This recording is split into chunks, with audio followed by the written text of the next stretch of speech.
just in case you miss it, now we got the camera rolling. He said this is probably one of the most important parts of the chapter, if not the most important part. Okay?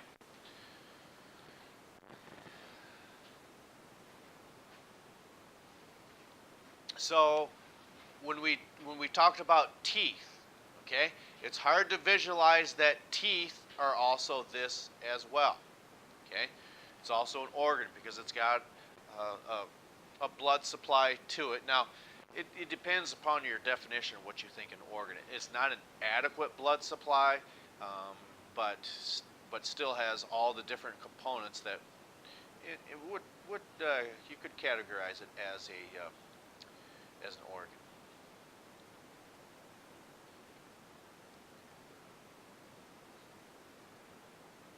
So this is probably just more so a nuisance than anything else, this idea of nausea or becoming nauseated. But what type of mechanism, why would that be important for us to actually have this take place, this idea of nausea? Okay? Think of maybe when you may have been nauseous. What might cause that? It could be something that you smell, it could be something that you see, but that's still not going to explain why that might be such an important aspect for us. But when it comes to, let's say something like E. coli or alcohol or salmonella, something like that, why is this so important? But why, yeah, that's right, but why is that going to be an advantage for us to expulse that out of your stomach? Because if it goes down any further in your canals, if it gets into the intestines, what's going to happen? It's going to get absorbed into the bloodstream. That's right. So the body has a way to treat that, and especially with alcohol. Okay, some people, again, we're talking about the human brain's development, and that many neurologists may say it's not fully developed until you're midway through your 20s. So through the process of where you want to call it peer pressure, or just the idea of being away from home and making potential bad decisions. When it comes to alcohol, this is even more important, okay? Because if the human body absorbs too much alcohol, okay, at once, then it becomes a toxin or a poison, and that can be dangerous, okay? Do what? Oh, do you need them right now? Okay. How big? Okay. I might only have big ones in here. Let me take a peek.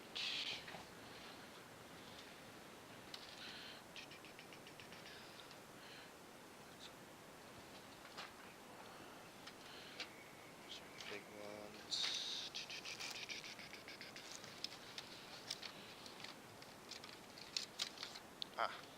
It's not the best, but it might get the job done for you. Part mindless domestic pet, part secret agent. What? Disney. I don't know what all that stuff means. Does that work for you? Just need one? Oh, okay. So now as we move on, okay, does anyone know how you might keep things straight? You might have a type of phrase in your mind on how you say it to on many different aspects to keep things straight. But when we look at these types of cells, okay, obviously with mucous cells, that's going to be the most obvious. No one would deny that. It just releases mucus, okay?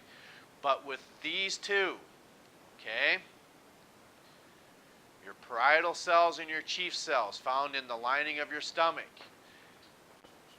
What we see happening here is, this is maybe a little misleading. Your stomach really does not secrete digestive enzymes. It secretes in inactive form. It's when it's secreted in the form of what we call pepsinogen is secreted, that's inactive. That will become active when it comes in contact with hydrochloric acid. So if you had to keep in mind, is that stretching or question? Yes?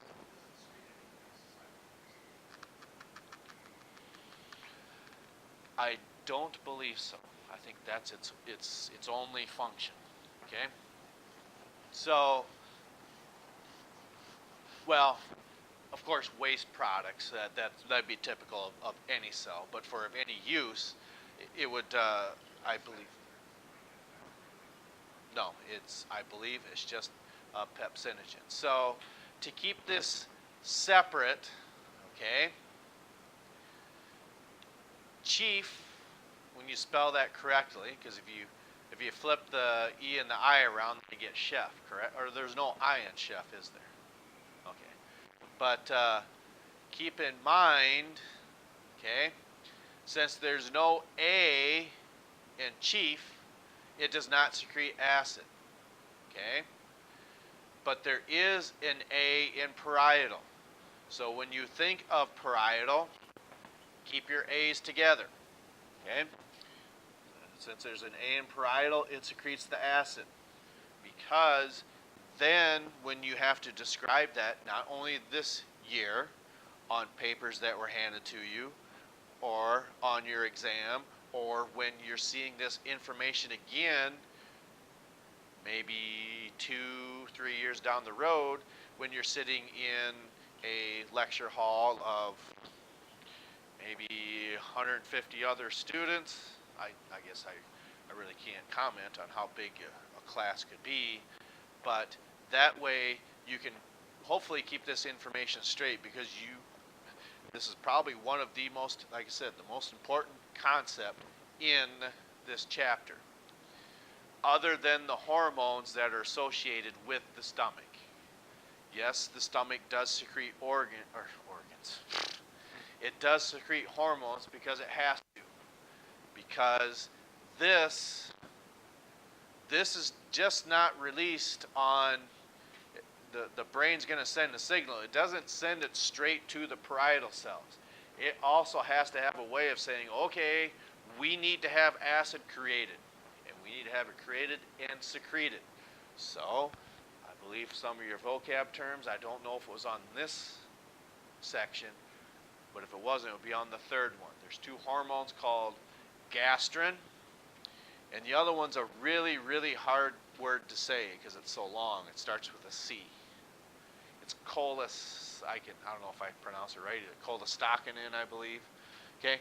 So when we look at that, okay, this again is probably big star, underline, whatever it is you have to do to keep this straight on what's actually happening here. Okay. Because today, when you are digesting your Crispitos or the hamburger in there, this is what's happening inside of your stomach. Okay?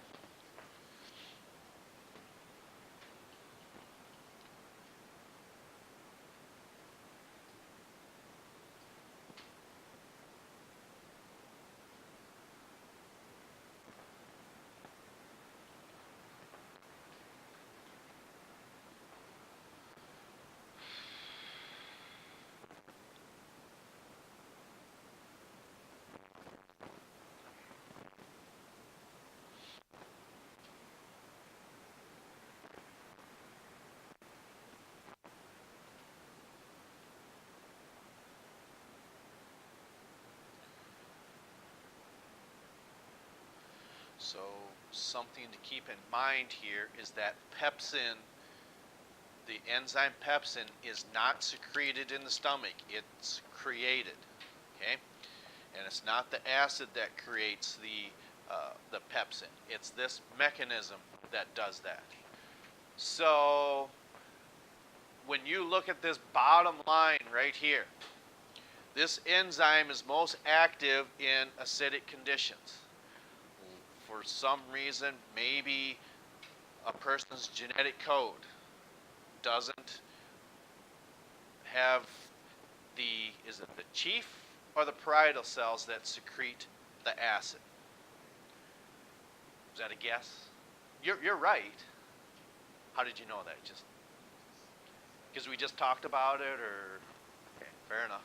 So if someone has a deficiency on producing acid because maybe their parietal cells just don't have the chemical makeup in their nucleus to have that take place, are they going to digest proteins adequately? Probably. Can they digest them? Yes. But will it be adequate enough to sustain their daily nutritional needs? Probably not. So what might happen, and again, I'm not a doctor by any means, but when you think of, let's say, either whether it's just a hamburger without a bun, or maybe it is a steak or a pork chop or a chicken patty, whatever. When you cut a chunk of that hamburger off, okay, you put it in your mouth and you start chewing it, which is what type of digestion? Mechanical, because it involves movement, okay? But let's say, for instance, just take a chunk and you just swallow the thing whole. I mean, you're not going to choke over it. Well, we're going to say you don't choke on it. But why is that not beneficial to do? Right. If it's just a clump, I'm trying to put the proportions in size, but if it's just a clump like the size of your fist, okay, or let's say, I don't know how I can, just have to do that over here, I guess. With the idea of, here's the chicken nugget or hamburger you swallow, okay? I mean, that's pretty big, but you get the idea, as opposed to little chunks like this, okay? Once that's sitting inside the stomach then, okay, you increase that surface area for this enzyme to have an effect on these, to break it down so your small intestine can then absorb it. But if someone does not produce enough acid, okay, does anyone know anything about the pH scale? The more acidic it is, okay?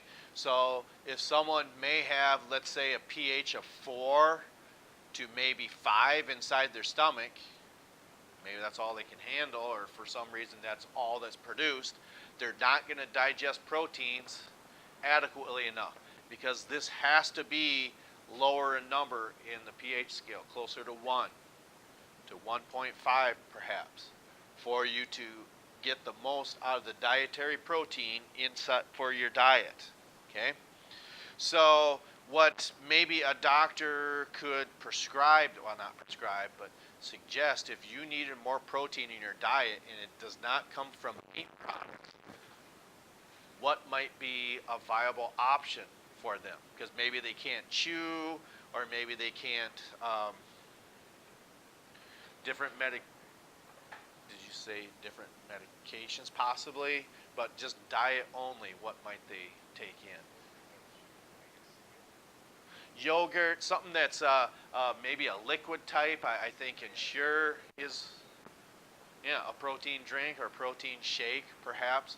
That might be an option, okay? So, again, what we see happening, very important concept right here. This, if you want to call it the pepsinogen mechanism, you have to be able to describe this, and it has to be detailed. You have to be able to describe which cells it is, the parietal, the acid, the chief, the pepsinogen, and we do not want to say that pepsin is secreted. No, it is created because of this mechanism right here. Okay, let's see here, stomach. Okay, we'll do this slide here, and then we will stop there for today once we get done with this. So each one of those three cells has its own function. Chief cells secrete pepsinogen. Parietal cells secrete acid. The mucosa cell secretes mucus. So we see the importance of that mucus, okay?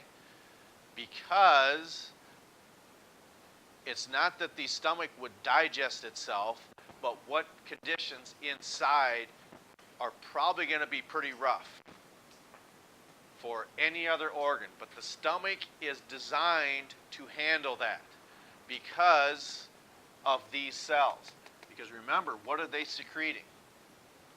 So what do you suppose that mucus creates in the lining of the stomach? A barrier.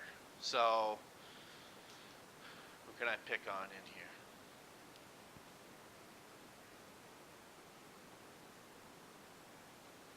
Just go back there. I'm going to get at him, but you're in between us, so you create what? You're a barrier then. That's right. So it's kind of like breaking up a little dispute or whatever. So you're kind of like the types of cells that secrete that substance that gives it a type of protection. Okay? Or no, I did something I wasn't supposed to. You're the barrier coming back this way. So I'm not going that way. He's coming this way. So you stop him. That's your job. Or we'll look at it as far as 100 degrees here. Okay? This is about 90, so we'll maybe go to about 120. You're my barrier. You keep them three from getting at me. You're the buffer. Okay? That's your job. All right. Anyway, so that's what these cells do then. Okay? So why do you suppose these gastric secretions, why do they need to be regular? We'll get into that tomorrow, but why do you suppose it's important that there's kind of like, let's say, turning on a spigot to bring up the acidic conditions? The amount of acid goes up, the pH is going down, okay? But why is it important to be able to shut that tap off? Because remember, which organ can handle it? The stomach can handle it. But what can't handle it? Intestines. When the rest of the organs, that's true. But we're not too concerned about the large intestine, because if we have a large concentration of acid getting into a large intestine, there's probably bigger issues that we'd have to deal with. But yes, you are correct nonetheless. Your stomach can handle this. Your small intestine cannot. Okay? And that could lead into, I believe it's called peritonitis. That means you have little tiny holes poking inside of your intestines. And that's bad. That can only be corrected surgically, I believe. So that is where we will stop for today. We will pick up with these hormones that deal with digestion tomorrow. All right. Yes, yes.